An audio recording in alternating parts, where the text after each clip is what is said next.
Kamali and Paddy, welcome to my mini vlog.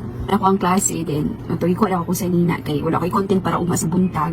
So, nara ko'y konting advice or tips kung paunsa sa mga violations about si Meta. Tensya naman sa akong sarili na kinagkaan mo gudog Milo. Kanabang gisudan sa kanon ba? So, pagabi, gutom ang good kaayo. So, Milo ray dali nato. So, tanong sa naton sa nina. So, ayun lang na ninyo. Pansina ako ang sa nina. Pansinan na lang ninyo akong kuain tawag gani. Ang content na ko karong adlaw. Kung ang ginabuhat nga nang wala ko'y violation, nang dili ka magamit or wag kang gumamit ng mga music, baka makapiright ka. Natutunan ko din to kay maming pamilya, sabi niya kasi sa akin, nag-chat siya sa akin. Dalawang violations na dapat mong matutunan or malalaman. Or malaman pala mga kamadi and paddy, pag magkatay ka ng manok tapos makita ng Meta siguro na may dugo siya, so ma-violate ka nun. Tapos naman, yung nakahubad yung anak mo, yun dapat iwasan natin na ma-violate tayo ni Meta. Sa akin kasi, na if napapansin po ninyo sa aking mga mini vlog, puro po voice over. Since ko nga sa first voice over ko mga kamadi and paddy, hindi talaga madali.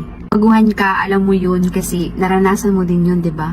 At naman siguro ng vlogger mga kamadi ay naranasan talaga yung pag first voice over mo. Pagkatapos may mga vlogger na kahit hindi umabot ng 10k, namamonetize na sila, meron na silang ad stream, meron silang nag-viral na mga video, siguro ganun. Or baka yun ang bagong requirements ngayon na hindi na siya aabot ng 10k, mamamonetize ka na. So yun lang naman yung tips ko sa inyo mga kamadi and paddy. Siyempre baguhan pa din ako dito sa larangan ng pagbablog. Tulad ni na Mami Shang, Mami Jovi, mga ganun, mga sikat na vlogger ngayon, hindi pa ako ganun mga kamadi. So yung sahod ko po, gamay pa dyan kayo. Pero at least, kung maka $100 ka, meron kang makasahod ka. So, tiis-tiis lang jud ta. Kay sa lahat naman siguro ng pagsisikap natin sa buhay, mayroon namang magandang kapalit nun. Sabi nga nila, tiyaga lang jud ta.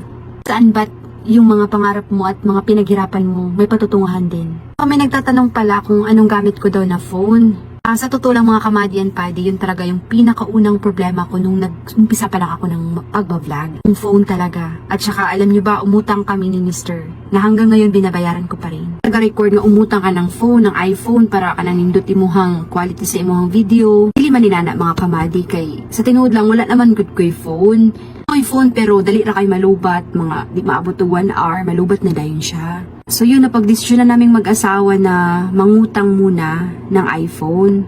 Alam ko naman lahat ng mga teenager ngayon yun ang pinapangarap, ang magkaroon ng iPhone. Kasi bakit ako umutang ng iPhone mga kamadi and paddy? Eager jud kong buhat og mga content kay na ako'y ginaapas or ginahuna-huna nga na ako'y bayron nun taga-bulan. Kung pagkuwag iPhone, wala gyud ako ni siya gi-unbox gi-video. Pero na ako'y video pero wala na ako di na ako i-post kay syempre inutang pa man gyud na ako ni. Ana akong experience sa pag-umpisa na ako sa pag-vlog. Kanilaging na akay plano, na akay tumong upang andoy sa mong kinabuhi. Nga ka nang makaling kawas pud ka, o matabangan pud mo imong pamilya, so ginabuhat na ako ang tanan. Para bisa gamay na lang pud ko'y maidalit sila ha. Halo ko pila pa lang ni ka years, nga ako ang pag-antos, pero okay lang. Sige lang, paingon pa jud ta ana. Basta ang advice lang nako, okay lang mangutang basta ka nang naalang kay ikabayad. Maghunahuna pud ka nga, asa ka mo kuha, nga imo ang ibayad sa imong giutang. Di ko maulaw no nga, maingon nga, uy, inutang na ko niya akong iPhone. Uy, naka-iPhone ko kay, cash, dili cash. Kundi, giutang na mo. Kaya di bigyan na mo afford nga nang mag-cash tawag iPhone, di ba? Kabalod mo ana nga, ang iPhone pinakamahal yun nga, sa banaong gadget. Kaya lagi, nindot mo good quality pag magkwenta sa iPhone. So, gora yun yung mami, no? Kaya so, naning kamot jud ko mga kamadi and paddy. Nga mo, cash ko og mga Samsung, mga inana, o dili na lang ko sa iPhone, kay nindot pag quality ang ako ang mga videos. Kung tanaon sa daw nga application akong ginagamit para mag-edit ko mga videos, o pati mag-voice over ko, mga kamadi and paddy, CapCut lang akong ginagamit. Sa CapCut, dito pud ko ga voice over. Unta nakatabang ang mga tips, o unsa akong gigamit nga phone, o unsa akong gigamit nga application para mag-edit, unta nakatabang ni sa inyo. So this is Mami Helen. Thank you for watching. I love you all.